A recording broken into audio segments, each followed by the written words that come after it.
Inflation, you know it, you love it. Just kidding, nobody likes this. It is insane. It is up at its highest point within the past 40 years. Today, we're going to examine exactly what that means for the real estate market, both for buyers and for sellers, and how it's going to affect just the market in general. So without further ado, let's get into it.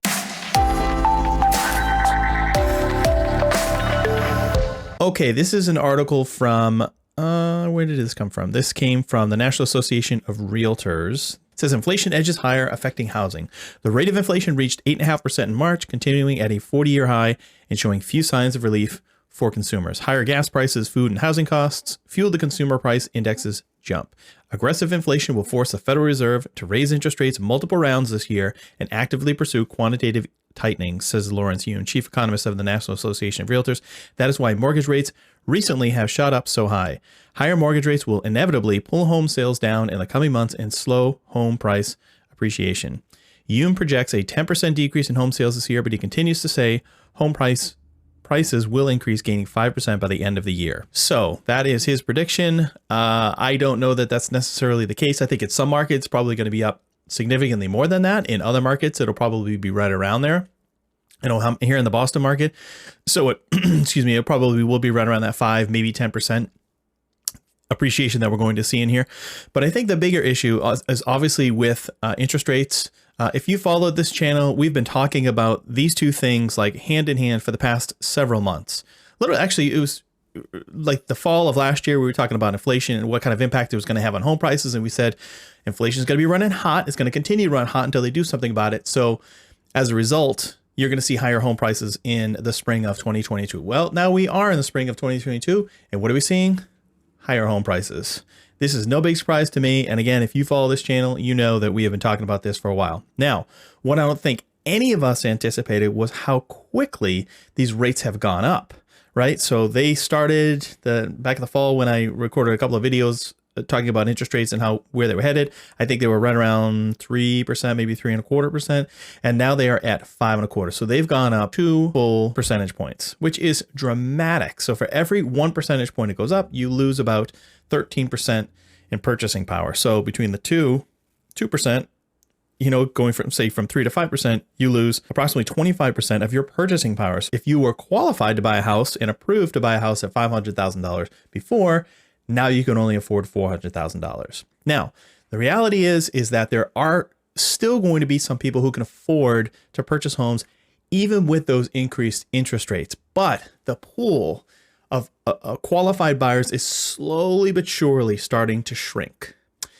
So you're definitely seeing some downward pressure, especially on the high end of the market, because obviously the more expensive a home is, the bigger the impact that an interest rate hike is going to have. So it's going to be interesting to see how this plays out over the next couple of months. Stay tuned to this channel, and I can guarantee we are going to continue to cover it. But let's keep reading here. The rising costs of living will likely hurt more Americans' wallets. Rising prices are outstripping the fastest wage gains in 4 decades, MarketWatch reports. Surveys show consumers are increasingly concerned about inflation as well. Gas prices are up 48% from a year ago. The price hikes account for more than half of the increase last month in the cost of living. The Russian invasion of Ukraine has driven up the price of oil to a 13-year high. That has a widespread impact on consumers, not just because of the increasing cost of driving, but also flying and transporting goods. Grocery prices have increased 10% in the past year, the largest jump since 1981, MarketWatch reports. They can report 10%, I'm telling you, my grocery bill, and I'm sure your grocery bill as well, is significantly up higher than 10% versus the last year.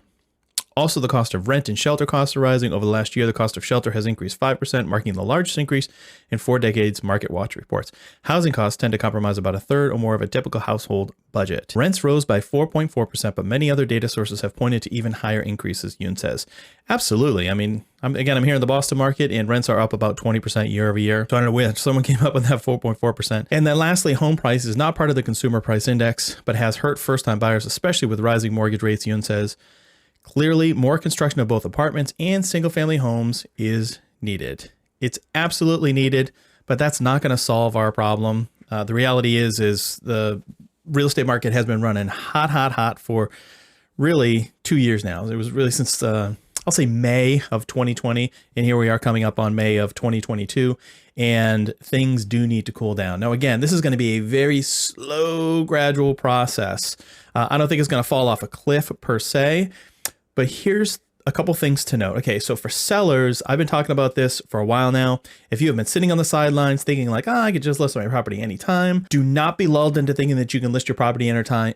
At any time. Of course, you can list your property at any time, but if you want to get maximum value, it's got to happen before Memorial Day. You've got to get your house on the market.